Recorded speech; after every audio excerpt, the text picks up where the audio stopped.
क्षत्रियो ने चारणों जયારે ભેગા થયા છે બંને શક્તિના ઉપાસક ત્યારે સૌપ્રથમ એક ચારણ છું માટે નવેલાખોની આગેવાન એવી આવડ અને જેને આશાપુરાનું એક રૂપ છે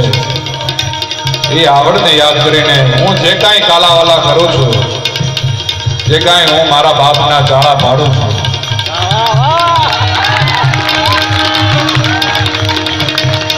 એની યાદી કરાવવાનું એનું લોહી છું એટલે કોશિશ કરી શકાય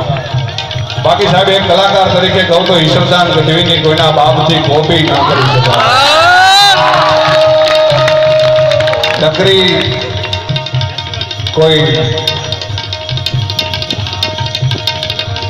તો આવડને યાદ કરું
થડ